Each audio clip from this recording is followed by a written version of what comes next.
siapa yang menghalalkan himar.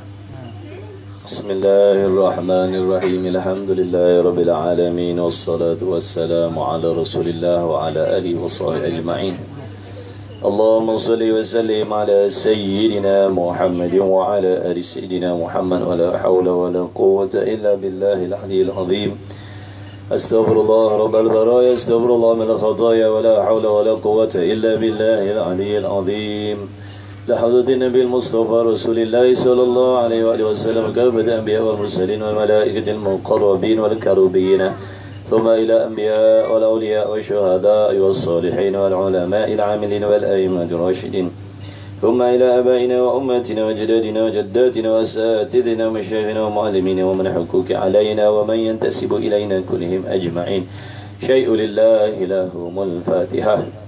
أعوذ بالله من الشيطان الرجيم. بسم الله الرحمن الرحيم. الحمد لله رب العالمين الرحمن الرحيم مالك يوم الدين إياك نعبد وإياك نستعين اهدنا الصراط المستقيم صراط الذين أنعمت عليهم غير المغضوب عليهم ولا الضالين آمين.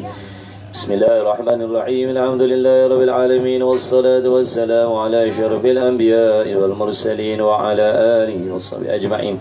سبحانك لا علم لنا إلا ما علمتنا إنك أنت العليم الحكيم. اللهم افتح علينا حكمتك وانشر علينا من خزائن رحمتك يا أرحم الراحمين. ربنا زدنا علما وفهما يا كاشف المشكلات اكشف الحجب عن وجوه هذه المعاني حتى نطلع على خفيات هذه المسائل واحفظنا من الخطأ والضلال فأنت موفق كل أمر وأنت علام الغيوب برحمتك يا أرحم الراحمين. وهب لنا يا وهاب علما وحكمة ولرزق يا رزاق كلنا مسهلا بالخير يا فتاح فافتح لنا وبالهدى وبالعلم كلنا يا عليم مفضلا. اللهم علمنا ما جهلنا وذكرنا ما نسينا. اللهم اجعل أعمالنا خالصة لوجهك الكريم. وصلى الله على سيدنا محمد وعلى آله وصحبه وبارك وسلم والحمد لله رب العالمين. أما بعد والسلام عليكم ورحمة الله وبركاته. Soal apa? Ambil dulu kopi. Buka surat 6. Buka surat 6, 8 dari atas. 8 dari atas.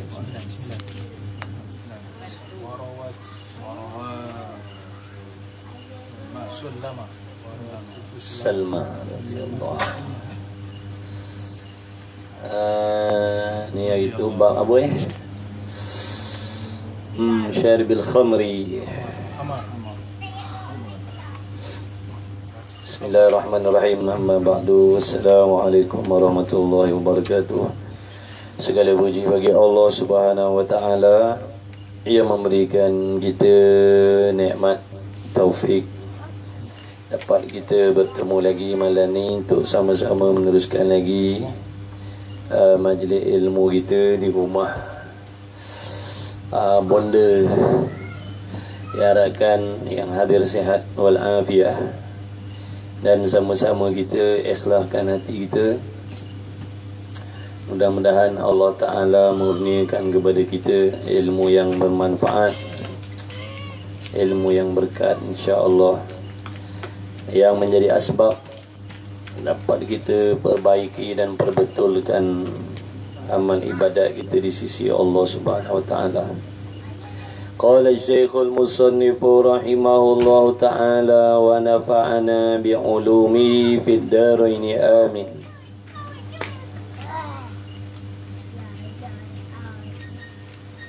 Dan barang siapa menghalalkan khamar, siapa-siapa yang menghalalkan, setelah maklum khamar ni, arak ni hukumnya haram, maka barang siapa yang menghalalkan arak, dia kata arak ni tidak halal ataupun tak salah kalau nak diminum, ataupun arak ni salah diminum di khalayak ramai, kalau seorang-seorang tak salah. Jadi barang siapa yang menghalalkan, walaupun dia tak minum tapi dia menghalalkan, Dia tak minum arak, tapi dia menghalalkan, dia mengiktikad maksudnya arak tu tidak halal, tidak haram. Yang arak tu dia kata tidak haram. Maka bahawasanya orang itu, yakni barang siapa yang menghalalkan, lepaslah ia daripadaku dan aku pun lepaslah daripadanya. Dengan makna orang ni terkeluarlah dia daripada agama Islam. Terkeluarlah dia daripada agama Islam. Siapa tadi? Iaitu orang-orang yang menghalalkan arak. Dia i'tikad tak berdosa minum arak, ataupun tidak berdosa minum arak. Jadi arak ni tiap-tiap jenis cecair yang menghilangkan akal.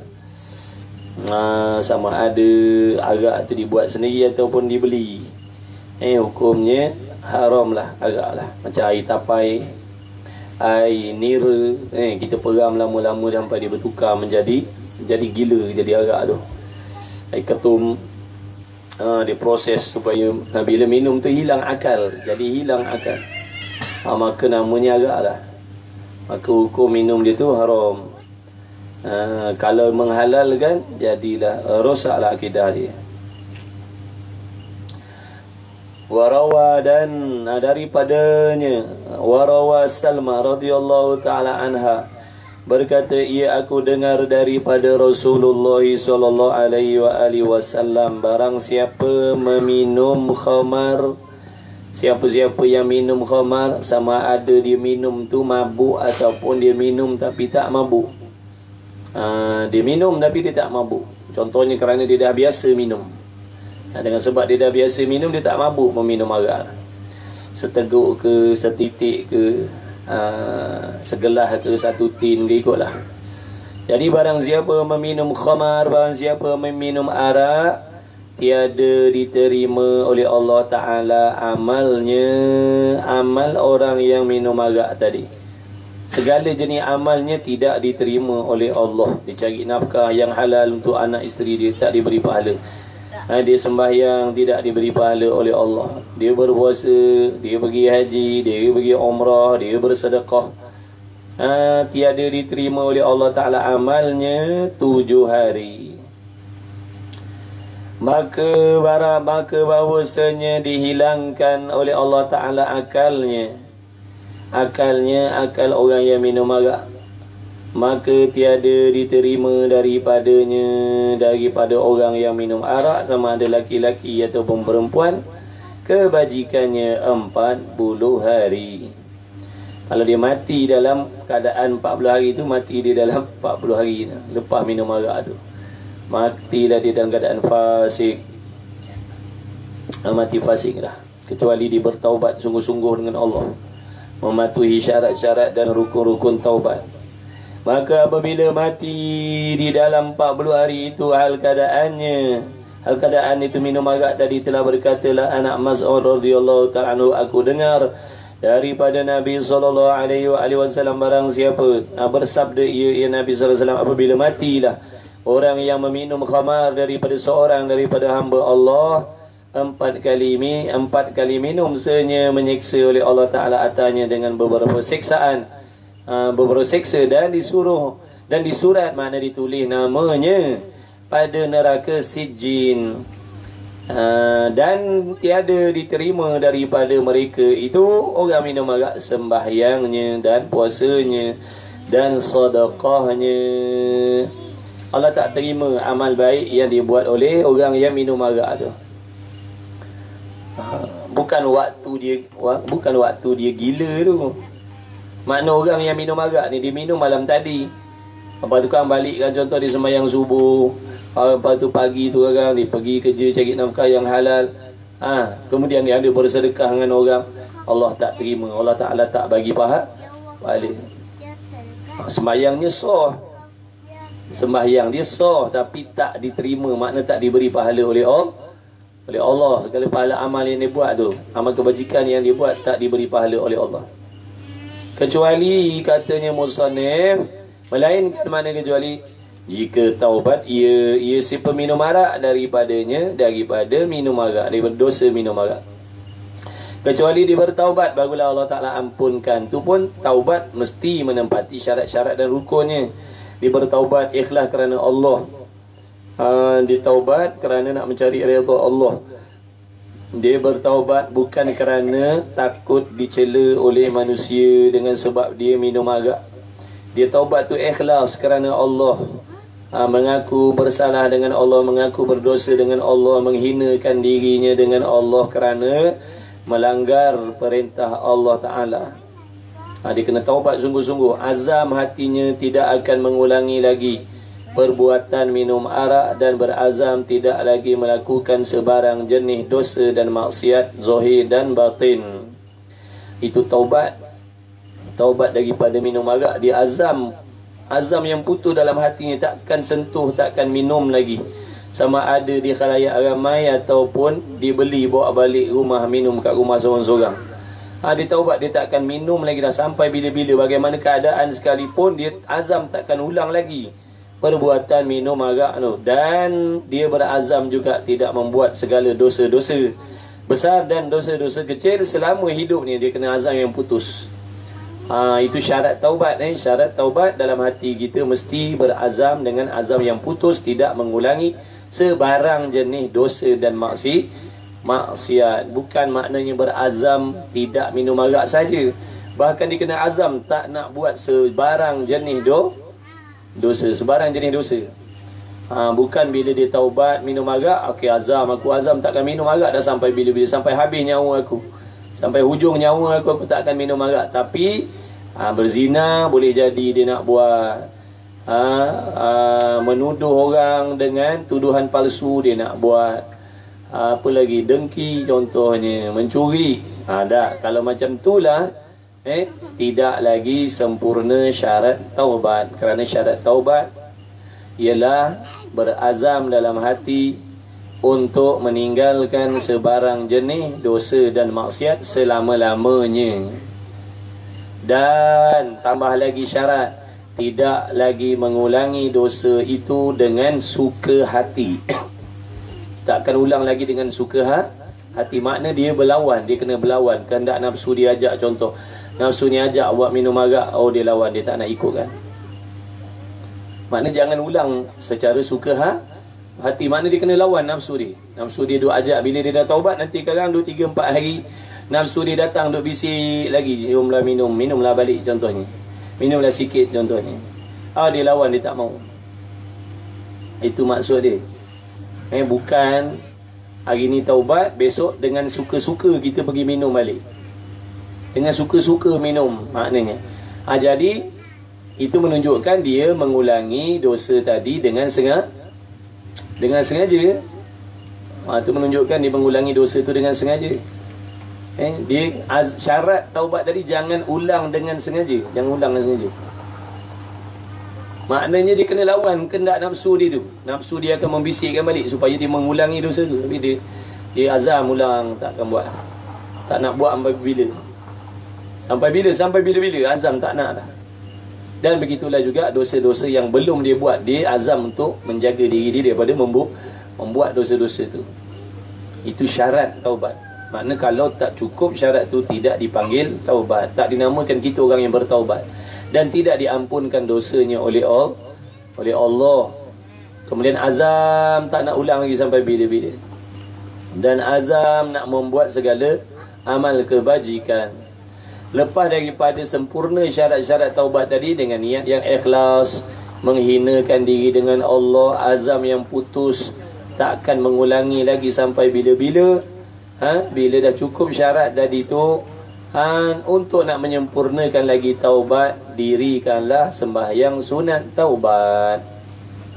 Barulah buat sembahyang sunat taubat.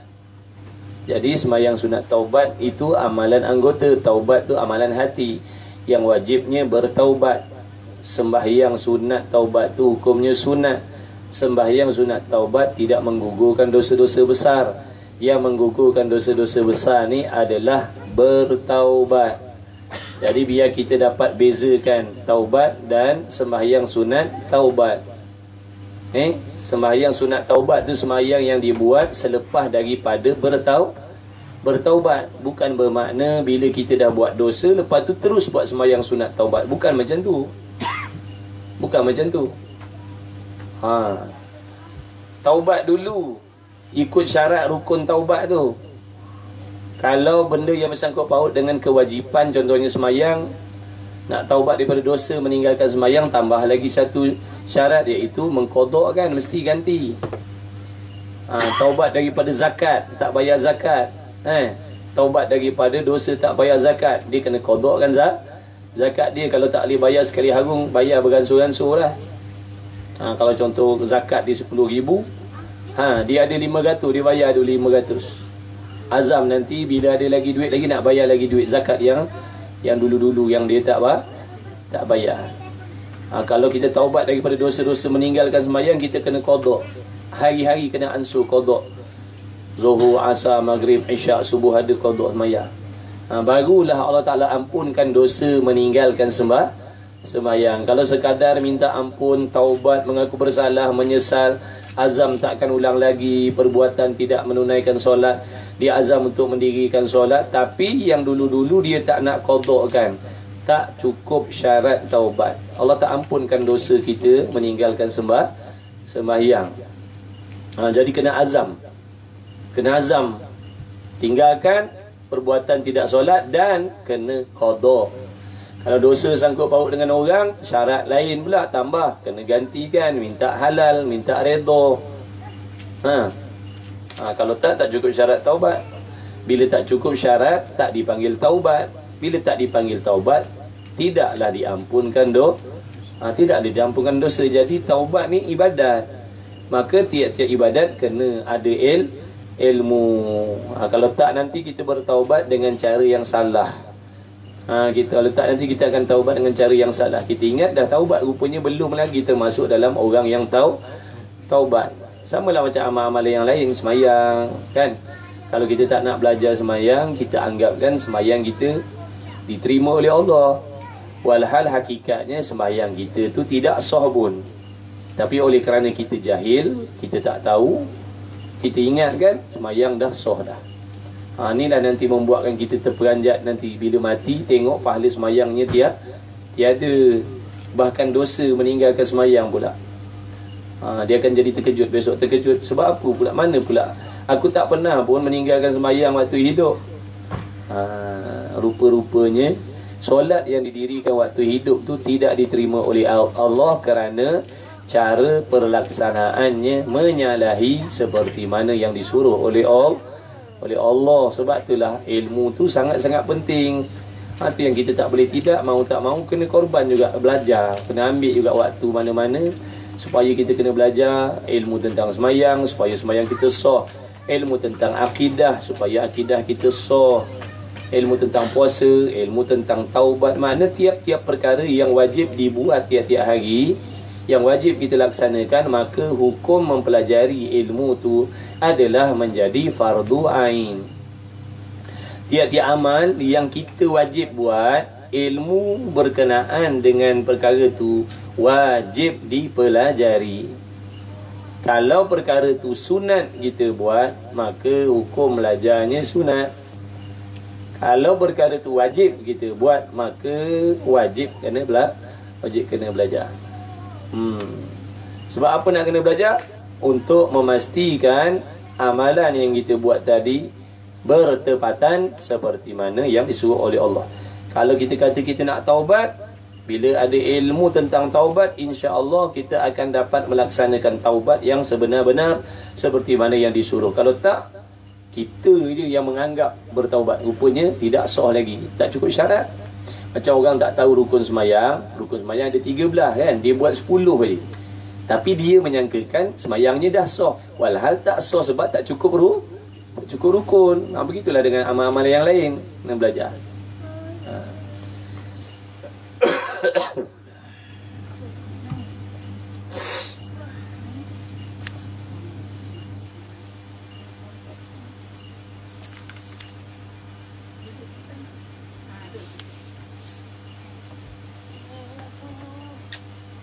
Baik, kemudian katanya musannif lagi, Jadi bertaubatlah, Allah Ta'ala tu maha menerima taubat. Nak taubat ni tanyalah orang-orang yang pandai-pandai tanya orang yang pandai. Saya ni ada buat dosa banyak, saya nak hijrah dah, saya nak tinggalkan dunia saya yang dulu-dulu. Macam mana cara saya nak buat? Rujuk orang yang tahu. Bukan berhijrah ni semata-mata meninggalkan benda yang dulu-dulu, lepas tu kita terus buat amal. Bukan macam tu. Bukan maknanya kalau saya ni orang jahat, saya nak hijrah, bila saya nak hijrah saya terus buat amal ibadat. Tak, saya mesti juga kena menuntut ilmu. Barulah penghijrahan saya tu betul. Kalau tak, kita ditipu oleh nafsu. Ditipu oleh nafsu. Semayang, belajar ilmu semayang tak mau, tapi nak semayang banyak-banyak. Dulu kita ahli maksiat, sekarang ni dah taubat contohnya, nak beramal, terus beramal, semayang banyak-banyak, puasa banyak-banyak, padahal kita buat menyalahi. Jadi tak kena lah. Jadi nak hijrah bagus, tapi jangan tidak menuntut jangan tak menuntut ilmu. Nabi kata al-ilmu imamul amal, bermula ilmu itu ikutan bagi amal. Kalau sembahyang berjamaah tidak ada imam, solat jemaah itu tidak sah. Begitulah juga beramal, bila beramal dengan tidak berpandukan ilmu, amal tu tidak sah. Tu yang Nabi kata al-ilmu imamul amal. Ilmu tu ikutan bagi ikutan amal. Ilmu tu ikutan amal. Makna kalau kita beramal dengan tak nak ikut ilmu, tak sah. Tidak sah. Walaupun orang lain puji, bagusnya budak tu rajin semayang, bagusnya budak tu dah hijrah dah, dulu orang jahat sekarang dah baik. Itu kata orang. Baguslah doa dia tu, tapi kita sendiri kena pastikan penghijrahan kita tu pun mestilah dengan ilmu, jangan dengan nafsu. Dengan nafsu kita kena tipu kan.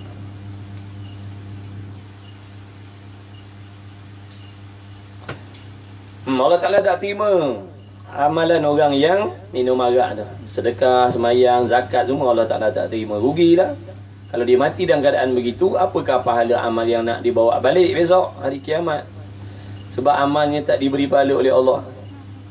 Sebab itulah dalam Islam melarang sekerah-kerahnya perbuatan minum arak. Sama ada minum arak tu dibuat di khalayak ramai ataupun dibuat secara persendirian. Islam mencegah maksiat, jangan dibuat waktu jangan dibuat di mana-mana pun. Walau apa keadaan kita pun Allah melarang kita melakukan dosa dan maksiat, sama ada dalam negara ke luar negara ke. Kita ambil botol arak bawa naik ke langit, minum kat atas langit contoh, pun tetap hukumnya haram. Ambil botol arak minum, masuk dalam dasar laut tu, minum dalam dasar laut tu, tetap hukumnya haram juga. Nampak tak? Jadi Islam melarang perbuatan maksiat tu, amal ma'ruf nahi munkar tu di mana-mana je. Jadi di mana-mana pun tak boleh buat dosa tu. Bukan kata dosa individu lain, dosa ramai-ramai lain. Dah. Dua-dua ni Allah Ta'ala suruh tinggalkan. Jangan buat dosa secara sorok-sorok, jangan buat dosa secara terang-terang. Kerana sorok-sorok ke terang-terang ke tetap dinilai, diambil peduli ataupun dihukum oleh Allah. Sama ada kita buat dosa senyap-senyap pun dilihat oleh Allah. Kalau kita buat dosa secara terang-terang pun dilihat oleh Allah, diketahui oleh Allah. Jadi tiap-tiap apa yang Allah lihat, tiap-tiap apa yang Allah Ta'ala tahu daripada kita, maka akan diberi balasan oleh Allah. Sama ada kalau Allah Ta'ala tahu daripada kita perbuatan baik, maka baiklah balasan. Kalau Allah Ta'ala tahu daripada perbuatan jahat yang kita buat, maka jahatlah juga dia punya balasan. Dia tak kira lah kita duduk sorang-sorang dalam bilik kita buat dosa, tetap Allah Ta'ala akan hukum seperti biasa juga. Sebab tu Islam ni, orang yang Muslim, yang benar-benar Muslim, mukmin, sempurna iman Islam dia, sama ada dia duduk di khalayak ramai ataupun dia duduk seorang diri, dia merupakan orang yang baik di sisi Allah. Waktu ramai pun dia orang baik, waktu dia seorang-seorang pun dia orang baik. Itulah ciri-ciri muslimin mukminin yang sempurna di sisi Allah. Bukan dia jadi orang baik di khalayak ramai tapi waktu dia seorang-seorang dia buat benda haram. Tak, itu maknanya tak sempurna lagi iman dan Islam dia. Kerana kita tak buat maksiat depan orang ramai tadi kerana menunjukkan kita malu dengan manusia. Tapi kita buat seorang-seorang, kita buat maksiat, seolah-olah Allah Ta'ala tu tidak melihat, seolah-olah Allah Ta'ala tidak tahu. Walhal kita sentiasa tidak terlepas daripada pandangan penglihatan, pengetahuan Allah. Inilah yang Nabi kata martabat ihsan. Ihsan ni maknanya Nabi bagi tahu buat ibadat seolah-olah kau merasakan kau duduk di hadapan Allah. Buat ibadat seolah-olah kau membuat ibadat di hadapan Tuhan, di hadapan Allah. Macam kita buat kerja di hadapan majikan. Dah tentulah kita akan buat kerja dengan sehabis-habis baik, betul? Jaga tak ponteng, masuk awal, tepati masa, tekun. Sebab apa? Kita sedar, kita tahu kita sedang berada di hadapan majikan dan sedang diperhatikan, dinilai, diambil markah oleh majikan. Tapi bila majikan tak ada, dah mula dah. Ini menunjukkan kita tak jujur. Kalau orang jujur, ada majikan ke tak ada majikan, dia tetap membuat seperti mana yang disuruh. Maka itu tadi sekadar contoh. Jadi kita dengan Allah ni macam tu lah. Walaupun kita tak dapat nak melihat Allah, tetapi sesungguhnya kita yakin bahawasanya kita senantiasa dilihat, diperhatikan oleh Allah. Sama ada dalam keadaan kita terlupa ataupun tidak, sama ada kita duduk di halayak ramai ataupun waktu kita seorang-seorang. Kata ulama sufi, kalau kita duduk seorang-seorang, kalau seseorang tu duduk seorang-seorang, dia buat maksiat serta dia iktikad Tuhan tidak tahu dan Tuhan tidak melihat kemaksiatan yang dia buat waktu seorang-seorang, maka hukumnya syirik, jadi kafir. Jadi kafirlah sebab dia iktikad Tuhan tak tahu, Tuhan tak lihat dia. Dia duduk seorang-seorang, dia buat dosa, buat maksiat, dia iktikad, ni waktu ni Tuhan tak nampak, Tuhan tak tahu ni. Jadi sebab ni lah aku nak buat dosa ni, sebab Tuhan tak nampak, Tuhan tak tahu. Maka jatuh, rosak akidahnya, jadi murtad, syirik. Wal'iyadzabillah min dzalik. Kemudian kalau dalam keadaan dia sedar, dalam keadaan kita sedar, kita duduk seorang-seorang dalam bilik contohnya, atau di tempat-tempat yang sembunyi, kita buat dosa dan maksiat. Dan serta kita iktikad, aku sedar, aku tahu Allah sedang melihat aku, Allah Ta'ala sedang mengetahui apa yang aku sedang buat ni. Tapi kita teruskan juga melakukan maksiat, maka kita adalah hamba yang sangat-sangat biadab dengan Allah. Jadi mengejek-ngejek Allah, seolah-olah mengejek-ngejek. Mengejek-ngejek Allah. Sebab apa dikatakan mengejek-ngejek Allah? Kerana kita yakin Allah sedang melihat kita, tapi kita saja je kita buat. Saja je kita buat dosa tu tadi. Sedangkan kita yakin Allah sedang melihat kita. Allah sedang mengetahui hal kelakuan kita. Inilah kata ahli sufi, orang ni mengejek tu seolah-olah kalau macam bawa motor nampak trafik tu duduk kan. Dekat jalan dekat traffic light tu saja je kita langgar lampu merah tu, pergi balik. Itulah seolah-olahnya mengejek-ngejek. Maka sebab itulah orang ahli sufi tu akhlak dia sangat-sangat baik, sama ada dia duduk khalayak ramai ataupun waktu dia seorang-seorang. Macam itulah diri dia. Istiqamah dah, dia dah ada pendirian sebagai seorang muslim yang sempurna. Kalau waktu ramai dia macam tu, waktu seorang pun dia macam tu lah. Bukan waktu seorang ramai dia nampak warak, tapi waktu seorang-seorang dia dah jadi bertukar, jadi syaitan, na'udzubillah. Jadi kita kena jujurlah dengan diri kita sendiri. Barulah kita ada rasa malu dengan Allah aku ni. Baru kita nampak bila keadaan diri kita macam tu, baru kita nampak jauhnya diri kita dengan Allah. Maknanya kita buat amal, buat yang disuruh, tinggal yang dilarang oleh Allah Ta'ala ni, maknanya masih lagi dalam keadaan dipengaruhi oleh alam sekitar dan suasana. Bila kita duduk jadi sumpah-sumpah lah kita jadi sesumpah. Jadi sesumpah, Mat, tolong buka kipas, Mat, arahan ke sini. Masya Allah, panas lah pula. Jadi sesumpah, maknanya bila khalayak ramai, depan alim-alim, depan tok guru, depan ustaz-ustaz, depan orang mengaji, kita lah orang yang paling warak sekali. Bila kita duduk seorang-seorang, maka kita dah, na'udzubillah, buat Allah benda-benda yang Allah larang. Inilah ibarat, ingat lagi almarhum Tuan Guru Haji Abdullah, dia kata orang yang sikap macam ni ibaratnya macam, dia panggil apa? Warak kucing. Tok Guru Haji lah panggil warak kucing. Bila tengok ada nampak ikan air tawar, ikan tawar kan. Ikan tawar ni ikan rebus lah, yang cecah dengan budu tu. Nampak ikan tu, tapi tuan ada warak kucing tu. Buat dia. Bila tuan dia lari, tuan dia hilang daripada pandangan mata. Kebahnya ikan tu buat lagi. Itu maksud warak kucing. Warak kucing. Maksudnya kita ni depan orang main warak lagi. Duduk seorang-seorang kita buat maksiat. Allahu Akbar.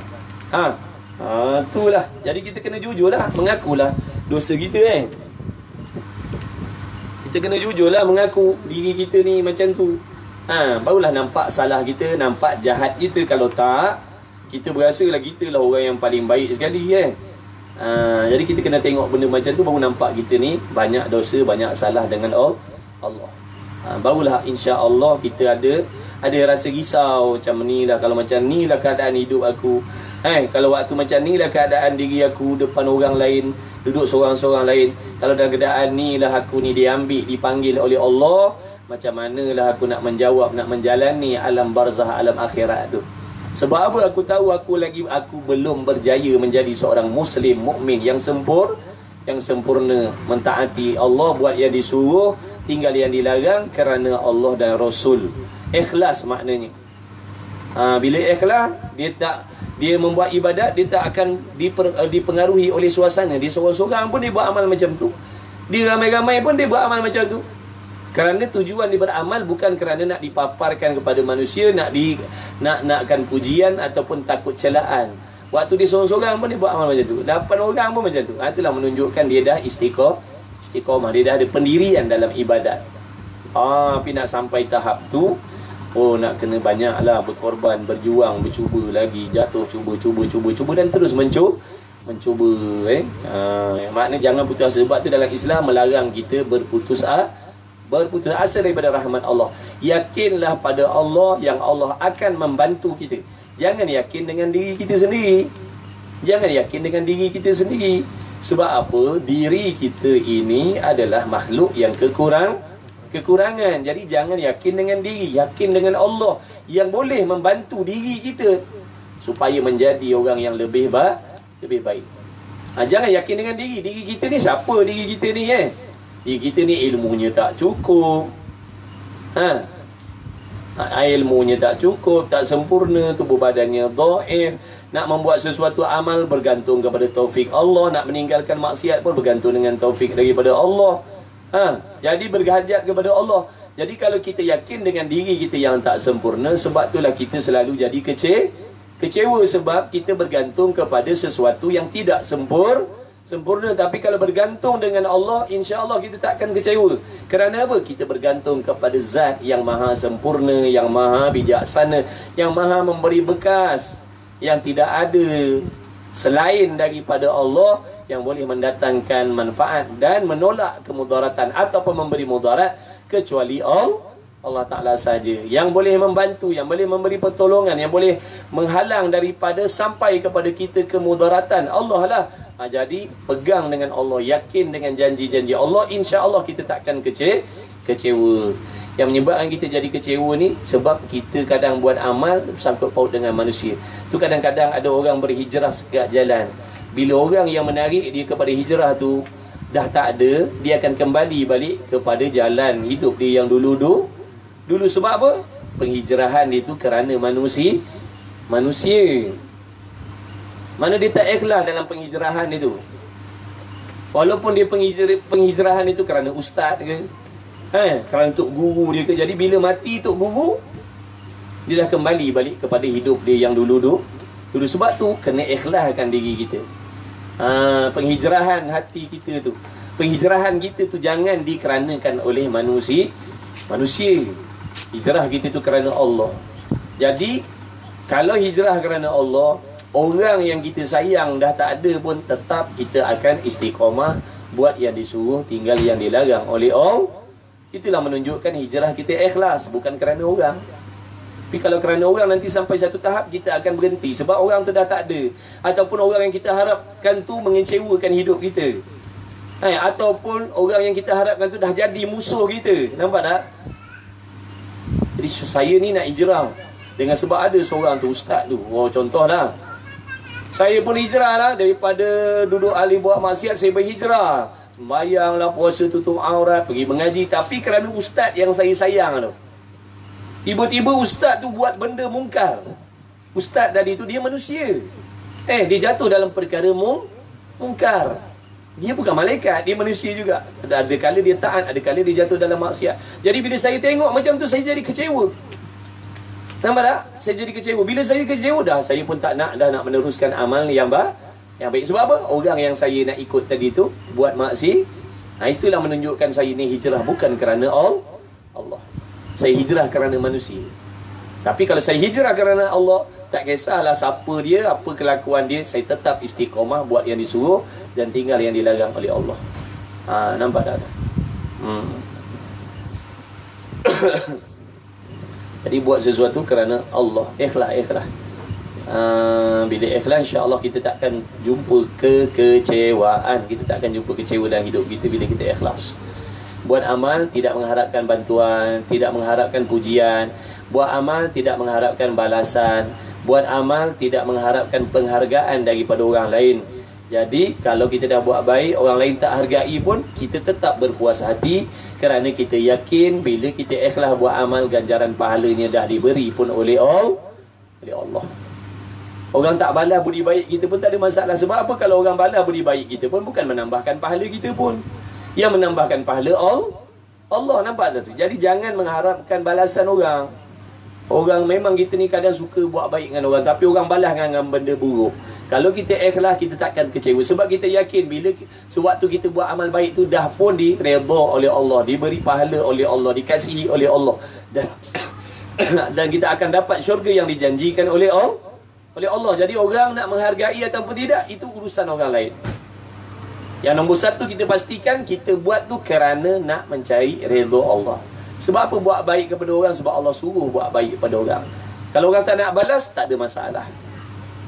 Nampak tak Nabi SAW buat baik kepada umat dia, walaupun umat ni balas dengan benda-benda yang tak sepatutnya. Tetap Nabi bahagia kerana apa? Janjian Allah tu pasti.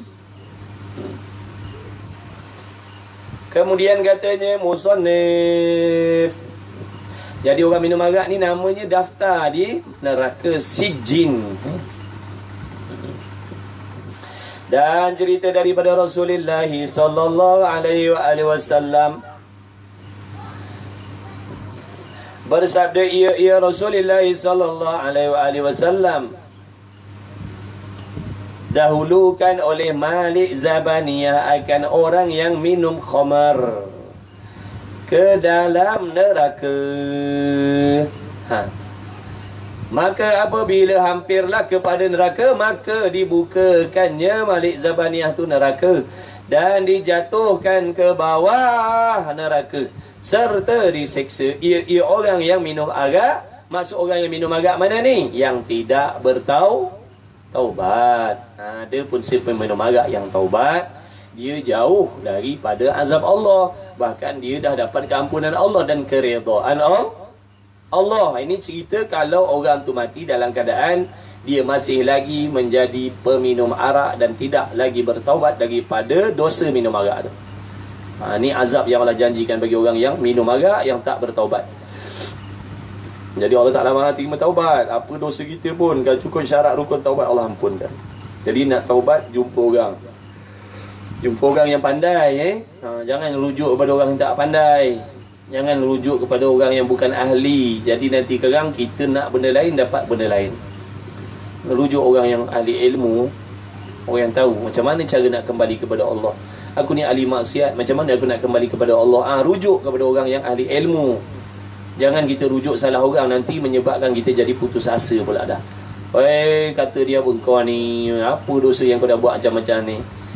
Hidup kau, tidur bangun kau semua di kelab malam je, minum arak, isak dada perempuan. Kau nak taubat? Tak ada mana Tuhan nak terima kalau orang jenis macam kau ni. Nampak tak? Itu akan menjadikan kita putus kita dah fitnah Allah. Padahal Allah Ta'ala maha mengampunkan segala jenis dosa. Tapi bila kita dah merujuk kepada orang yang bukan ahli, inilah silap-silap yang akan menjadikan kita jadi putus asa. Jadi putus asa, lagi kita jadi lagi jahat daripada tu lagi. Sebab dah putus asa. Tak ada. Ni tadi sepolan tu kata Allah takkan ampunkan dosa aku. Jadi aku nak taubat pun dah tak boleh. Halang-halang tu biarlah aku terus bergelumang dengan dosa dan maksiat. Nampak tak tu bahayanya? Salah rujuk. Rujuk orang yang ahli ilmu. Dijatuhkan ke bawah neraka serta diseksa ia dengan tongkat daripada besi. Malaikat tu suara dia macam guruh tu. Macam guruh tu yang meletup tu. Takut kita. Ini kuat bunyi suara dia. Selama-lamanya seperti firman Allah Ta'ala, kullama nadijat juluduhum baddalnahum juludan ghairaha liyadhuqul azab. Kullama nadijat juluduhum baddalnahum juludan ghairaha la yadhuqul azab. Artinya firman Allah, ni janji Allah ni, tiap-tiap orang yang hilang kulit mereka itu daripada pukulan malaikat, maka digantikan oleh Allah Ta'ala akan kulit yang lain pula, supaya merasai akan azabnya, merasai sakit kesakitannya. Jadi dalam azab neraka tu besok, bila manusia dibakar, wal'iyadzubillah min dhalik, bila manusia yang duduk dalam neraka tu dibakar, hangus, jadi hancur lebu, kulit, daging, tulang berulang tukar jadi arang dah. Jadi arang dah, tapi tetap nyawanya tidak tercabut. Tetap nyawanya tidak tercabut, hidup. Macam mana perasaan kita di hari kiamat besok? Macam mana perasaan kita yang ada sekarang ni lah. Kalau sekarang ni, kalau ada nyamuk datang seekor ketik, kita berasa sakit. Semut ketik, kita berasa sakit. Begitulah perasaan dan keadaan kita nanti di hari kiamat. Samalah, sama macam ni. Sama macam ni. Macam ni. Kalau sekarang ni tiba-tiba ada orang datang duk bakar tubuh badan kita, macam mana sakitnya? Macam itulah juga dia punya rasa dia. Bukan makna nanti di hari kiamat ni alam mimpi. Kita macam tidur je, tak ada apa-apa pun yang mengalami tu, roh je dah. Macam ni, sedar macam ni, takut macam ni, risau macam ni, bimbang macam ni. Kalau angin ni kuat, kita berasa sejuk. Kalau tak ada kipas angin tadi, berasa panas. Macam itulah perasaan kita nanti di hari kiamat. Sama juga. Dah tu macam mana nak duduk dalam azab neraka tu, sampai dah bertukar jadi harang dah, tapi tak mati. Bayangkan macam mana azab, tak terbayang, tak terakal azabnya api neraka Allah Ta'ala tu. Azabun syadid, sangat-sangat azab, sangat-sangat tak terakal. Himpunkanlah segala jenis azab siksaan yang ada atas muka bumi ni. Himpunkan segala jenis azab siksaan yang ada atas muka bumi ni, himpunkan. Nak digandingkan dengan azab Allah Ta'ala tu, azab neraka dia yang paling ringan. Tak kesampaian lagi seringan-ringan azab neraka tu. Nak dibandingkan dengan keseluruhan jenis kesakitan, jenis keazaban, jenis kezoliman yang ada atas dunia, dihimpunkan, masih lagi tidak serupa dengan seringan-ringan azab neraka Allah. Dah macam manalah tubuh badan kita ni nak menghadapinya. Tak terhadap, tak ada seorang pun yang mampu nak menanggung azab siksaan Allah tu, azab neraka tu. Tapi itulah yang Allah Ta'ala janjikan, itulah yang pasti berlaku. Allah Ta'ala tak murka, Allah Ta'ala tak menyalahi janji. Maha suci zat Allah daripada menyalahi janji. Kalau Allah Ta'ala kata hari kiamat besok digantikan kulit-kulit yang dah hangus tadi dengan kulit yang baru, lepas tu hangus lagi, lepas tu ganti lagi, hangus lagi, ganti lagi, hangus lagi, ganti lagi, hangus lagi, ganti lagi, berulang-ulang selama-lamanya lah dalam neraka begitulah. Sebab apa Allah Ta'ala jadikan macam tu? Kenapa tak dibiarkan rentung arang aja dalam tu? Supaya Allah Ta'ala kata supaya mereka itu merasai akan kesakitan dan keazaban dia. Supaya jadi azab. supaya dia dapat rasakan azab tu yang betul-betul. Bila dah hancur lebu, ganti balik, jadi kulit menjadi balik, hancur balik, berkecai balik, hancur balik, hangur balik, gentung balik, tukar balik jadi kulit yang baru, hancur lagi. Begitulah bersilih ganti selama-lama wal'iyadzabillah min zalik. Minta Allah Ta'ala jauhkan semua kita semua, anak isteri kita, keturunan kita, sahabat andai kita, masyarakat kita, muslimin muslimat, mukminin mukminat. Minta Allah Ta'ala jauhkan kita daripada azab neraka Allah yang takkan tertanggung, tidak akan tertanggung. Jadi jangan mempersenda-sendakan azab Allah, jangan mempersenda-sendakan. Dan dahaganya terlalu sangat mana dalam neraka tu, maka meminta kepada Malik Zabaniyah dalam neraka besok terlalu haus lah. Tak tahulah macam mana punya haus lah dalam neraka tu. Dah duduk dalam api, panas kan. Duduk dalam api kan. Kalau kita kat sini pun bukan duduk dalam api pun, duduk bawah cahaya matahari je, haus dah kita, panas dahaga. Ni duduk dalam api, tapi tak mati. Berasa lapar, berasa dahaga, macam-macam. Tidak ada sebarang jenis keselesaan, kesedapan yang kita akan bukan kita. Na'udzubillah. Tidak akan ada sebarang jenis rasa yang selesa, tidak ada sebarang jenis rasa keseronokan, rasa yang menyenangkan di dalam neraka Allah. Tak ada. Allah tidak menciptakan sebarang jenis kesenangan di dalam neraka itu. Semua serba-serbi azab. Tengok azab, duduk azab, bersentuh azab, memikir azab, perasaan azab. Azab semata-mata azab. Zahir batin azab. Tak ada kata wah dalam keadaan kalau duduk macam ni berasa selesa, kalau memandang di situ berasa selesa. Tak ada sebarang jenis keselesaan Allah Ta'ala jadikan dalam neraka Allah tu. Na'udzubillah.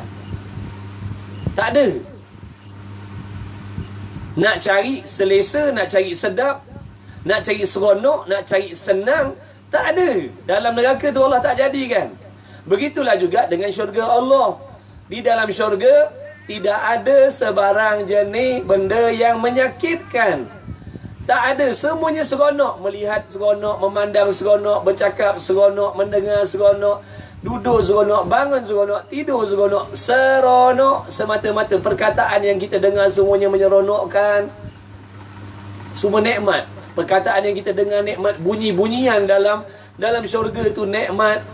Contohnya daun-daun daripada pokok-pokok dalam syurga tu Allah Ta'ala jadikan daripada tumbuh-tumbuhan dalam syurga tu Allah Ta'ala jadikan daripada batu-batu permata, batang-batang kayunya tu. Panggil kayu tapi bukan kayu. Allah Ta'ala jadikan daripada batu permata. Daun-daun dia pun daripada batu-batu permata. Bila ditiup angin di dalam syurga tu, lalu bergeseranlah pohon-pohon yang di dalam syurga itu, mengeluarkan bunyi yang sangat-sangat merdu, yang sangat-sangat seronok, yang sangat-sangat lazat. Apabila pokok-pokok yang daunnya tadi daripada batu-batu permata tadi bergeseran di antara satu dengan lain, mengeluarkan bunyi yang sangat-sangat nikmat didengar oleh penduduk syurga. Tanahnya daripada emas dan perak. Syurga tu bukan tanah macam ni. Syurga tu bumi dia bukan macam ni. Bumi dia tu sendiri daripada apa? Daripada emas dan perak dan batu-batu permata.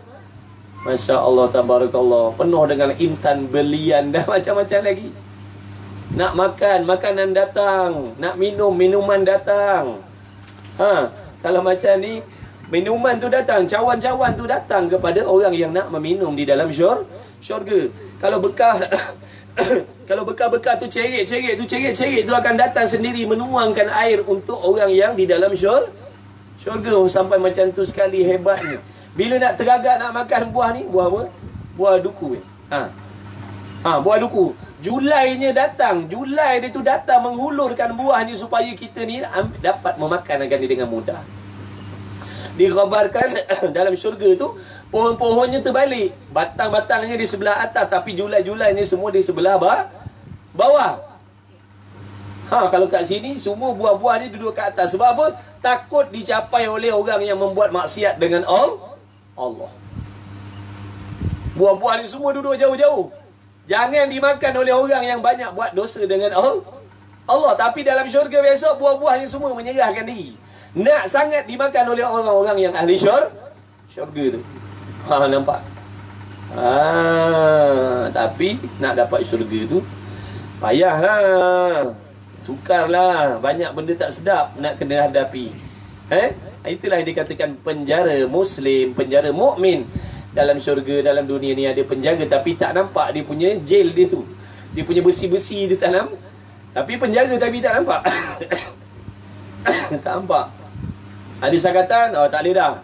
Nak bercakap pun ada sakatan. Sampai had tak dicakap dah benda macam tu. Nak ambil, nak makan sampai satu tahap tak boleh dah nak makan. Nak ikutlah mana ada penjaga.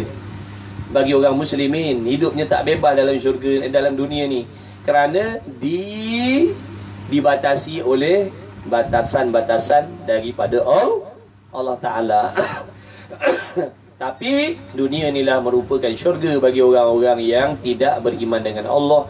Dengan sebab itulah mereka hidup tanpa sempadan. Tak ada sempadan. Nak makan ikutlah, sukalah nak makan harta orang ke ikutlah, nak ambil hak orang ke ikutlah, nak berseronok sampai meninggalkan agama, tak semayang, tak puasa, tak tutup aurat dan macam-macam lagi. Ikutlah. Itulah syurga dia orang. Syurga orang yang tidak beriman dengan Allah. Tak ada batasan nak cari rezeki, nak cari kekayaan. Tak ada. Sebab itulah orang takut nak ikut agama Islam ni. Kerana apa? Nanti dia akan menghadapi dengan pelbagai jenis batasan daripada Allah. Nak kaya, kena ikut kaya, ikut syariat. Kalau tak ada agama, dia boleh kaya ikut melanggar syariat. Nak nipu orang boleh. Tipu-tipu buat skim-skimnya, tipu orang. Dah dia kaya. Orang lain dah bergana dah dengan sebab dia ni pembohong. Sebab tu lah orang tak nak ikut Islam tu. Sebab nanti dia akan tahu makna dia susah nak mencari kekayaan tu. Sebab mudah ni pada mereka nak mudah kaya ni bila melanggar perintah Allah. Nak judi boleh, nak tikam nombor ekor boleh. Sebab tak ada sempadan. Nak riba boleh, nak rasuah boleh, terima rasuah boleh jadi kaya. Sebab itulah ramai tak nak ikut agama Islam. Sebab bimbang nanti payah nak jadi kaya. Allah Ta'ala tak larang pun jadi kaya, tapi dengan syarat jadi kaya mengikut syariat Allah. Macam sahabat-sahabat Nabi radhiyallahu ta'ala anhum tu, dia kaya bukan dengan sebab menipu orang dah. Perniagaannya jujur, tidak menipu sukatan, tidak mengamalkan riba dalam perniagaan dia. Tapi kaya juga. Tapi kita pula nak kaya, tapi kaya yang kaya dalam bentuk dibenci oleh Allah. Kaya tapi dibenci oleh Allah. Sebab harta benda tu dapat diraih dengan jalan yang dilarang oleh Allah. Wala'iyadzabillah. Sebab itulah kita kena ikut sistem yang Allah Ta'ala ajarkan, sistem Islam. Barulah kalau kayanya sebagai orang yang diredha oleh Allah dunia akhirat. Kalau tak, berat kita nak jawab. Kita jadi senang dengan sebab menipu orang lain. Menganiaya orang lain, menzalimi orang lain. Baik, itu tadi cerita syurga dan neraka ni. Jadi bila merasakan dahaga, meminta kepada Malik Zabaniyah akan air, maka dibawa oleh malaikat Zabaniyah air. Dikendakinya air dalam neraka yang dibawa oleh malaikat Zabaniyah ni adalah daripada tembaga yang hancur. Maknanya tembaga tu yang dimasak tu, tembaga yang menggelegak, itulah yang dimaksudkan dengan air yang dibawa oleh malaikat Zabaniyah kepada penduduk neraka yang kehausan. Minumlah air tu. Tak nak minum pun kena minum, terpaksa minum. Dan apabila meminum ia akan air tembaga tadi tu, tengoklah tu kat kilang besi tu merah api air. Tu lahar gunung berapi tu, kita tengok kat mana ada tempat-tempat lava gunung berapi tu, dalam air pun menyala lagi. Dalam mana yang baru ni kita tengok National Geography apa, dalam laut tu. Dalam laut tu ada api.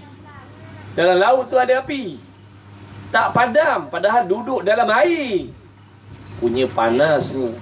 Itulah dia gambaran air yang macam tu, panas yang macam tu yang nak disuapkan di dalam mulut-mulut ahli neraka. Allahu Akbar. Kita minum air panas, TU panas pun dah melompat dah itu terlepas cawan dah. Pecah bibir dah, melepur bibir dah, air panas je. Ini tembaga panas. Itulah di minuman ahli neraka. Jadi kita kena tahu benda ni. Sebab inilah yang dimaksudkan dengan beriman dengan hari kiamat. Inilah perkara yang berlaku di dalam hari kiamat. Jadi kita kena kenal juga apa tu kiamat. Kiamat ni bukan hari yang macam ni, boleh duduk bawah pondok ni ada kipas, ada air mineral. Dah, bukan. Kiamat bukan hari macam ni. Kiamat bukan macam ni. Inilah di antara perkara yang berlaku dalam hari kiamat besok. Bagi siapa? Orang-orang yang amalnya tidak diterima oleh Allah. Na'udzubillah. Tapi inilah pasti wajib akan bertemu dengan benda ni. Kerana ni janji Allah. Allah tak mungkir. Air tembaga yang hancur, dan apabila minum ia, maka gugurlah segala giginya. Dan apabila sampailah air itu kepada perutnya yang di dalam, dan keluarlah ia, air tembaga tadi daripada duburnya, keluar ia dalam duburnya, kemudian maka dikembalikan pula seperti dahulu. Jadi elok balik. Bila dah minum air itu jadi hancur lah. Gigi-gigi semua gugur. Dan perut-perut jadi hancur. Lepas tu lah jadikan balik sebagai keadaan yang biasa. Minum lagi, dituang lagi, hancur lagi. Begitulah berulang-ulangnya. Na'udzubillah. Sampai bila? Selama-lamanya. Selama mana? Tengok dosa dia banyak mana. Kalau dosanya banyak, lamalah azabnya. Satu hari akhirat menyamai 1000 tahun dunia. Ni dunia ni 2018 baru menyamai 2 hari berapa suku ya akhirat. Di hari kiamat tu satu hari akhiratnya menyamai 1000 tahun dunia. Macam mana kita nak hidup dalam keadaan yang susah macam tu? Sedangkan dalam umur kita yang singkat ni pun kita tak sanggup nak duduk dalam susah. Nak makannya selesa, rumah selesa, kenderaan selesa, tempat tidur selesa, makan selesa. Semua kita nak selesa. Inilah dalil yang memang kita ni tak suka dengan benda yang tidak selesa. Walhal kita duduk kat dunia ni sementara je, 80 tahun je, 90 tahun je, 60 tahun. Tapi kita bersungguh-sungguh nakkan keselesaan. Tapi adakah kita sanggup pula nak menghadapi hidup yang tidak selesa, bahkan azab selama-lamanya di hari kiamat besok? Walhal yang 60 tahun ni pun kita tak sanggup tidak selesa. Walhal umur kita ni, katalah umur kita ni 100 tahun. Umur saya dan umur tuan-tuan perempuan yang hadir ni, abang kakak ni, kita semua ni, kalau andai kata umur kita ni 100 tahun, cuba bandingkan dengan umur kita di hari kiamat besok. Umur kita di hari kiamat besok tidak ada kesudahan. Jadi mana 100 tahun tadi tu? 100 tahun nak dibandingkan dengan tidak ada kesudahan. Jadi 100 tahun tadi sangat-sangat singkat. Nak dibandingkan dengan tak tahu berapa tahun. Tak sudah. Umur kita hari kiamat besok bukan 2 juta tahun, 200 juta tahun, berapa bilion tahun. Tidak ada kesudahan. Tidak akan bertemu lagi dengan kematian dah selepas kematian yang lagi akan kita jumpa nanti. Lepas kita mati ni, kita tak akan jumpa dah mati sampai bila-bila dah. Takkan mati dah. Kerana dipelihara oleh Allah, kerana dijanji oleh Allah. Yang dah mati sekali tu takkan temu dah dengan mati lagi sekali. Jadi dalam umur kita yang 50 tahun, 60 tahun ni pun kita tak sanggup nak susah dah. Takkanlah kita sanggup nak duduk dalam azab neraka, dalam api tu, dalam keadaan yang tak sudah-sudah. Wala'iyadzabillah min zalik. Jadi kita mesti kena tahu benda-benda macam ni. Hadis-hadis tarhib ni, hadis-hadis yang menakutkan ni kita kena tahu. Sebagai apa? Sebagai pencegah diri kita untuk terus berseronok nak buat benda-benda yang dilarang oleh Allah. Bila kita terdetik nak buat, bila datang bisikan nafsu syaitan nak mengajak kita buat benda-benda mungkar, ingatkan azab-azab Allah ni. InsyaAllah dengan berkat ikhlas hati kita tu, ya Allah, aku mengenangkan azab-azab kau ni, mudah-mudahan kau lupakan aku, bagilah kekuatan aku dapat melawan hawa nafsu yang nak mengajak buat benda maksiat ni.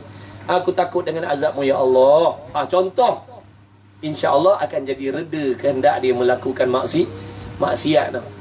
Sebab tu dalam nak buat ibadat kena ada dua benda dalam hati kita, iaitu khauf dan roja. Khauf dan roja. Roja ni makna harap dengan janji-janji Allah. Kita yakin dengan apa yang Allah janji. Kalau Allah janji nak tolong orang yang bersungguh, kita yakin. Allah Ta'ala berfirman, barang siapa yang bersungguh-sungguh kepada kami, kepada Allah, nescaya Allah Ta'ala akan tunjukkan jalan-jalan kami. Allah Ta'ala akan tunjukkan jalan-jalan untuk menuju kepada redha Allah, kasih Allah. Allah akan tolong dia. Tapi siapa? Orang yang bersungguh-sungguh ke jalan Allah. Jadi kalau kita nak diberi pertolongan oleh Allah, kita kena mulakan dulu. Kita kena bersungguh kepada Allah. Barulah kemudian datang bantuan pertolongan daripada Allah. Kalau kita daripada diri kita sendiri, tawar hati kita dengan akhirat, tak ada seronok dengan akhirat, tak terpanggil pun dengan akhirat, hati kita lebih tertarik dengan benda-benda dunia, tentang akhirat ni kita jadi tawar je, tak seronok pun, tak menarik pun diri kita. Bila dengar janji-janji syurga daripada Allah, rahmat Allah, redha Allah, pengampunan Allah, kita tak berasa terpanggil pun. Maknanya kita tak bersungguh pun.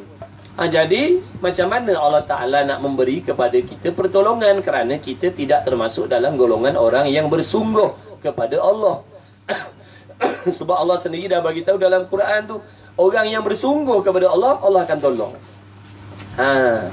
Maksudnya di situ, orang yang tidak bersungguh, dia akan jauh daripada pertolongan Allah.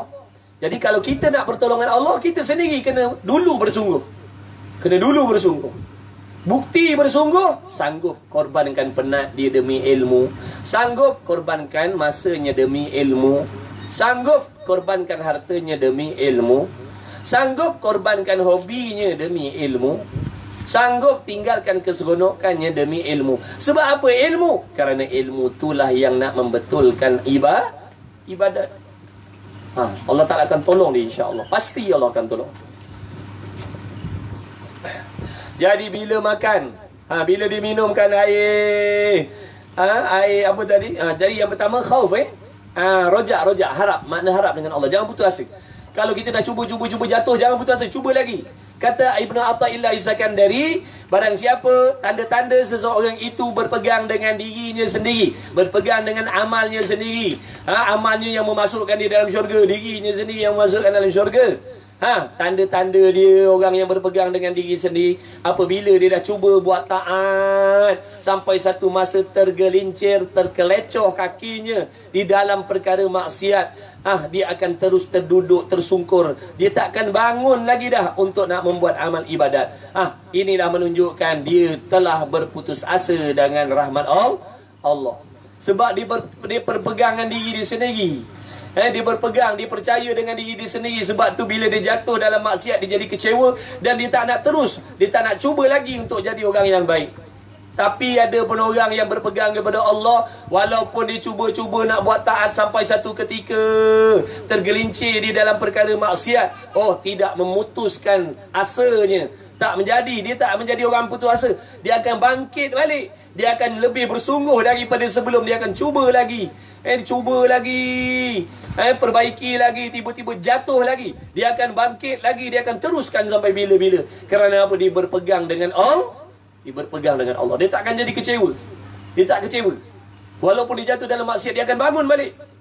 Makna kemaksiatan yang berlaku pada diri dia tidak melemahkan diri dia sekali-kali untuk meneruskan nak cari redha Allah. Dia tak akan jadi lemah. Dia akan terus buat. Sebab dia yakin dengan janji Allah. Sebab dia yakin yang nak memasukkan dia dalam syurga bukan amalnya, tetapi yang nak masukkan dia dalam syurga adalah adalah belas kasih rahmat Allah. Bukan dengan sebab amal dia. Bukan. Yang nak memasukkan dia dalam syurga adalah rahmat Allah, bukan amal kita. Kita ni beramal kerana nak mengabdikan diri. Kita ni buat baik bukan sebab kita baik. Kita buat baik kerana kita ni mengaku kita ni hamba Allah, nak menunaikan hak kehambaan, bukan sebab kita orang baik. Bukan dengan sebab kita orang baik. Siapa yang baik? Mana ada buat baik? Yang terbaik tu Rasulullah SAW, Nabi-Nabi, Rasul-Rasul itu dah yakin. Kita ni dah, sebab kita ni bercampur, taat pun buat, maksiat pun Buat yang Allah suruh kita buat, yang Allah larang pun kita buat juga. Jadi kita tak baik. Yang baik ini buat yang disuruh oleh Allah, tinggal yang dilarang oleh Allah. Kata pernah seorang bertanya kepada seorang ulama, apa yang kau nak katakan tentang dua jenis orang ni? Satunya banyak amal, sedikit maksiat. Yang satu lagi sedikit taat, banyak maksiat. Katanya dua-dua ni tidak salah. Dua-dua ni tak selamat. Banyak taat, sedikit maksiat. Sedikit taat, banyak maksiat. Apa yang kau nak katakan tentang dua ni? Dua-dua ni belum tentu selamat lagi. Sebab apa? Amalnya masih lagi bercampur. Makna dia buat yang disuruh oleh Allah dan juga dia buat yang dilarang oleh Allah. Sebab maksud ibadat, buat yang disuruh, tinggal yang dilarang. Baru itulah maksud ibadat yang disuruh oleh Allah. Yang Allah suruh buat, yang Allah larang tinggal, zahir dan batin. Bukan saja kita hiasi zahir kita, bahkan batin kita pun mesti juga. Bukan taat zahir je, batin pun mesti. Zahirnya mesti mematuhi syariat. Jangan kata hati baik, zahir tak apa. Dah, kita ni dia ambil kira dua-dua je. Dua-dua ni kita kena pastikan yang zahirnya mengikut perintah Allah. Yang Allah suruh kita usaha buat, yang Allah larang kita usaha tinggalkan. Tak boleh cuba lagi. Ilmu penting. Ilmu tu penting. Mengaji. Belajar. Jangan lemah. Jangan putus semangat. Jangan putus asa. Kena mengaji kerana daripada ilmu itulah Allah Ta'ala akan bukakan jalan-jalan kefahaman bagaimana nak buat amal ibadat.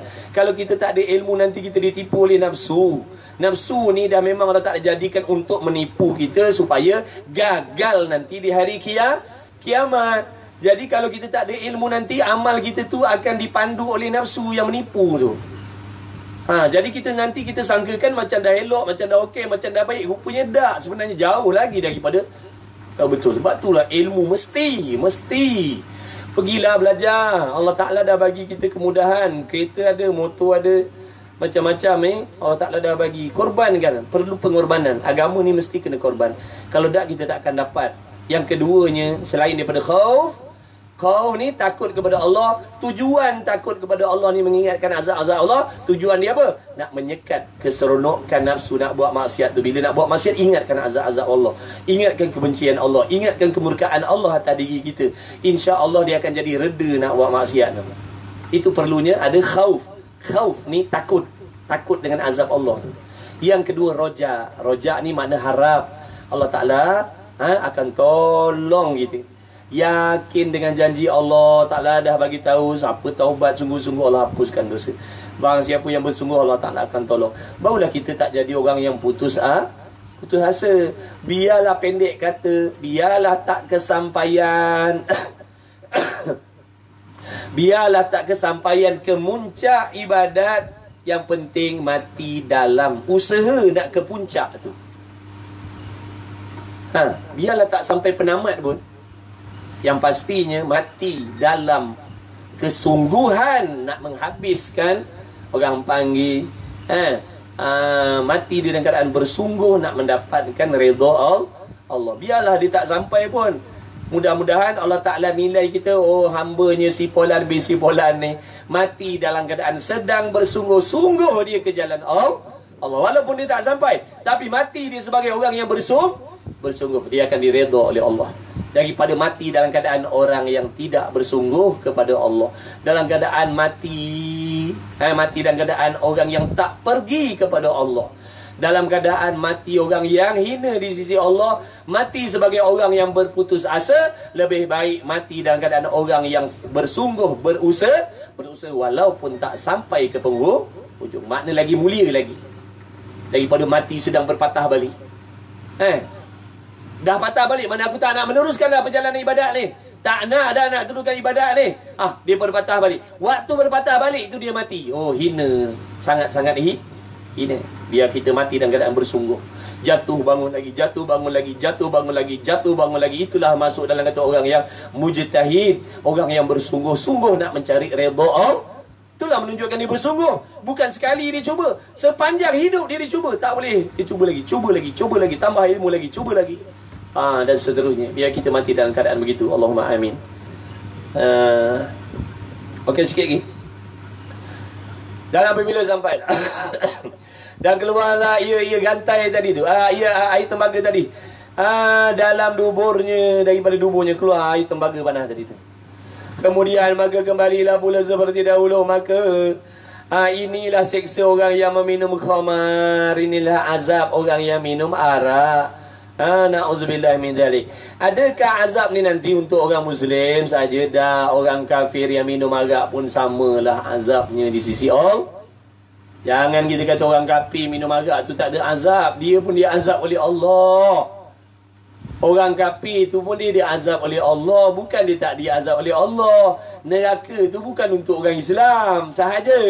Neraka tu untuk mana-mana orang yang menderhaki Allah. Tak kira Muslim, tak kira kafir. Asalkan derhaka kepada Allah, tempatnya nanti neraka Allah. Cuma bezanya orang kafir akan selama-lama diazab oleh Allah. Tapi orang mukmin bila habis tahap dosanya, lambat laun keluar dia masuk dalam syurga. Tapi jangan minta masuklah, na'udzubillah. Kita nak masuk syurga tanpa bersentuh dengan azab neraka Allah. Jangan kata azab, kalau azab sehari pun tak apalah, asalkan dapat masuk. Jangan, na'udzubillah min zalik. Tak tertanggung walaupun seminit azab Allah tu. Jangan kata kalau masuk sekejap tak apalah. Jangan. Tak boleh cakap macam tu. Itu tanda-tanda dia tak takut dengan azab Allah.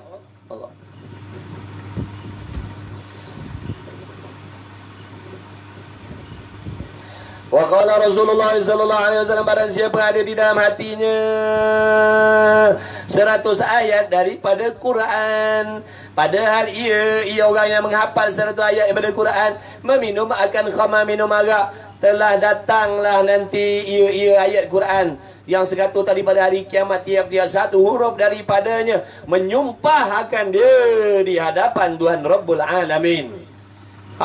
Kalau dia menghafal ayat Quran, contoh dia menghafal apa? 100 ayat. Daripada 100 ayat tu berapa huruf? Tiap-tiap huruf tu nanti akan melaknat dia nanti di hari kiamat. Siapa? Orang yang minum arak. Kecuali dia bertaubat.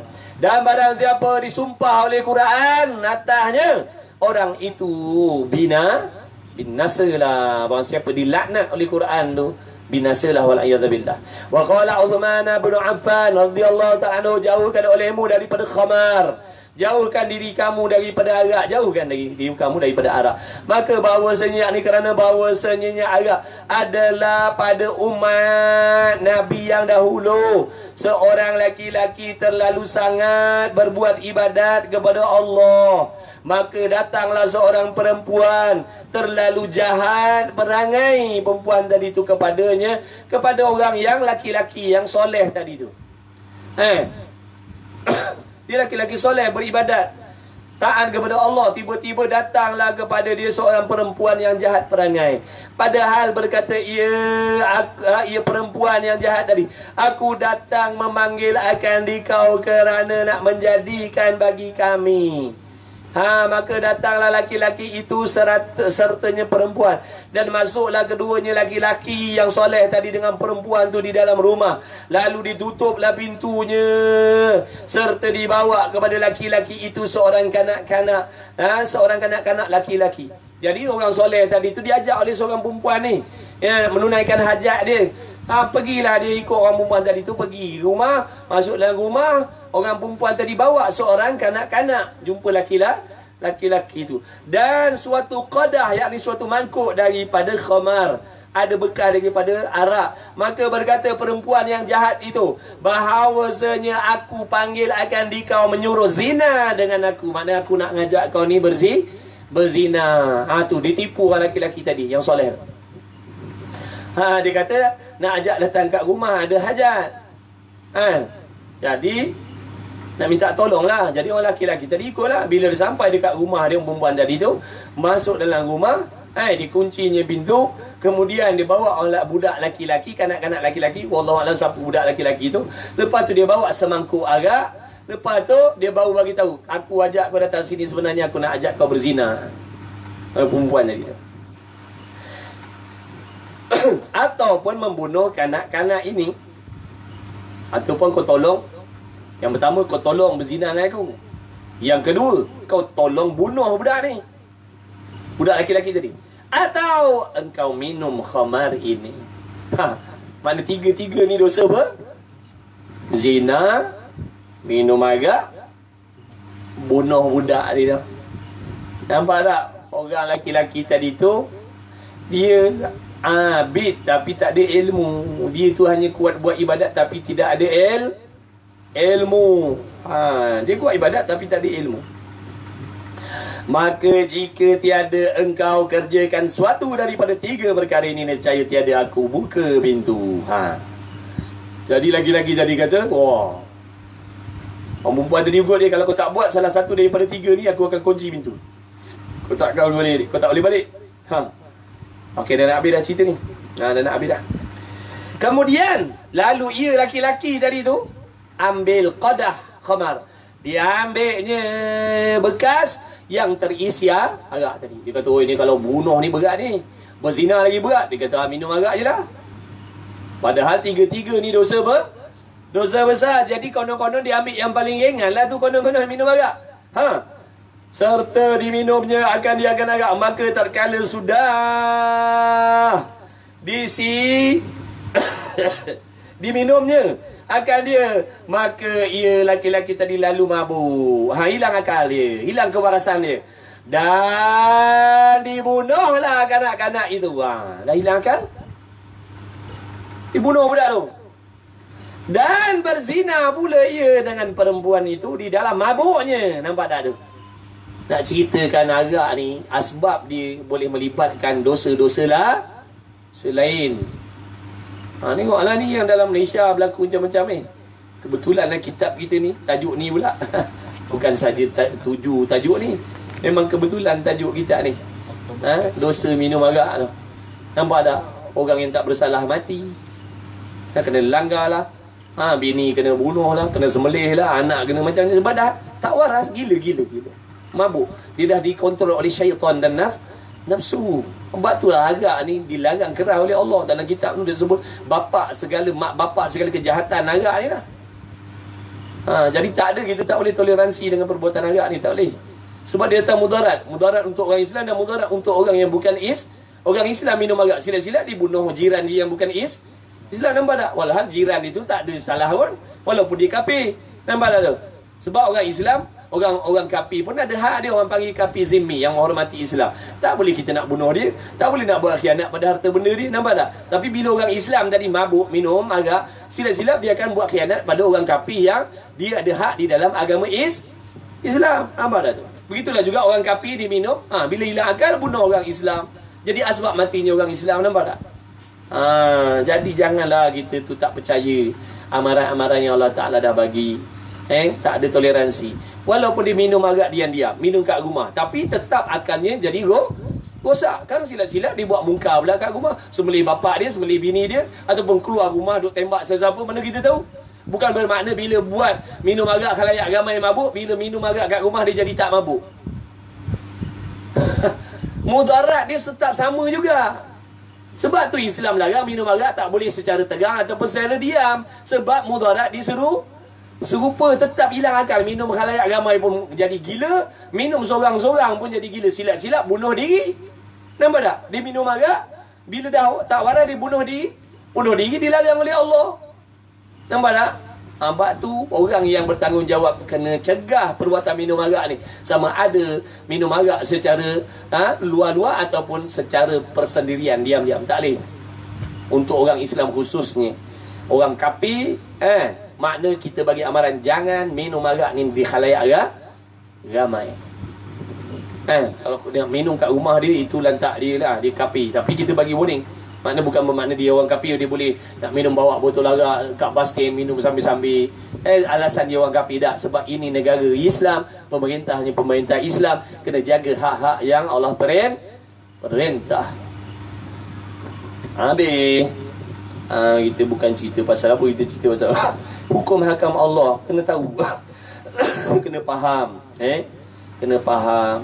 Silsilah besok ada orang kafir minum arak, dia mabuk bunuh anak kita.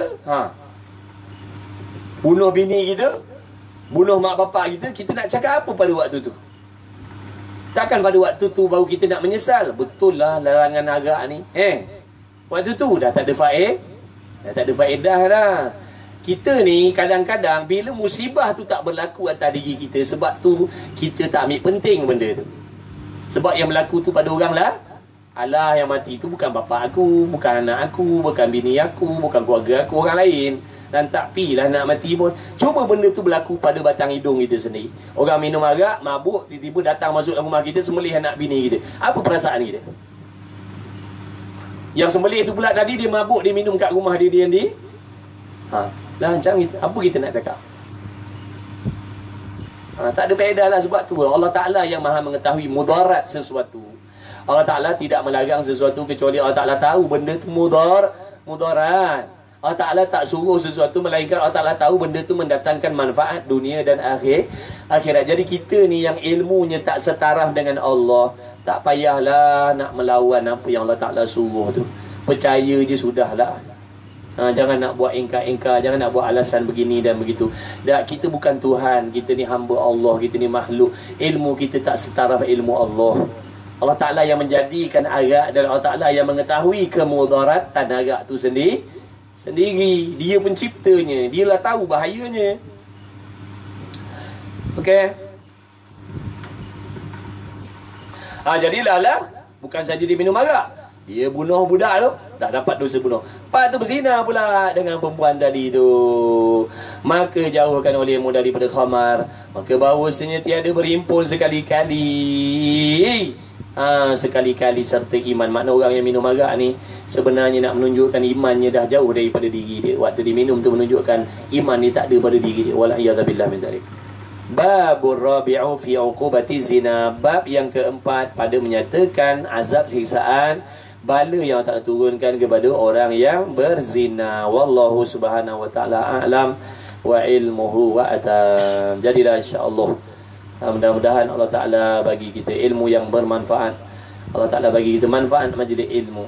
Mudah-mudahan yang hadir, yang tak hadir, yang ada di sini dan yang ada mengikuti siaran live kita ni, mudah-mudahan Allah Ta'ala kasih kepada kita semua. Mudah-mudahan Allah Ta'ala pilih kita menjadi orang yang sungguh-sungguh nak berhijrah ke jalan Allah Ta'ala. Mudah-mudahan Allah Ta'ala jadikan kita orang yang memiliki sifat khauf dan rojak. Yang mana khauf dan rojak ni pemangkin untuk kita nak terus mendekatkan diri dengan Allah Subhanahu Wa Ta'ala. Mudah-mudahan Allah Ta'ala dekatkan kita dengan orang-orang yang soleh, dengan orang-orang yang soleh, yang kita dapat ambil ilmu manfaat daripada dia, yang menunjukkan jalan-jalan kepada kita, jalan yang sebenar nak beribadat kepada Allah. Mudah-mudahan Allah Ta'ala bersihkan hati kita yang kotor-kotor. Mudah-mudahan Allah Ta'ala hidupkan hati kita yang mati. Mudah-mudahan Allah Ta'ala bersihkan, Allah lembutkan hati kita yang keras. Mudah-mudahan Allah Ta'ala tolong kita dalam usaha nak membersihkan sifat-sifat mazmumah dalam hati kita. Dan mudah-mudahan Allah Ta'ala bantu kita dalam kita nak menghiasi hati kita dengan sifat-sifat mahmudah yang dipuji oleh Allah SWT. Mudah-mudahan kita diredha oleh Allah dan Rasul, dikasihi oleh Allah dan Rasul. Hidupnya beriman, matinya beriman, bangkitnya besok di kalangan orang yang beriman, diselamatkan matinya husnul khatimah, diselamatkan daripada azab kubur, diberikan nikmat kubur oleh Allah, duduk dalam tempat yang seronok-seronok bersama orang-orang yang mulia-mulia sisi Allah. Mudah-mudahan kita dipermudahkan urusan kita di hari kiamat besok, khususnya di padang mahsyar, di titian sirat. Mudah-mudahan Allah Ta'ala memberatkan timbangan amal pahala kita daripada amal dosa kita. Mudah-mudahan masuk kita syurga tanpa hisab. Mudah-mudahan kita tergolong dalam golongan orang yang diberi syafaat oleh Nabi sallallahu alaihi wasallam.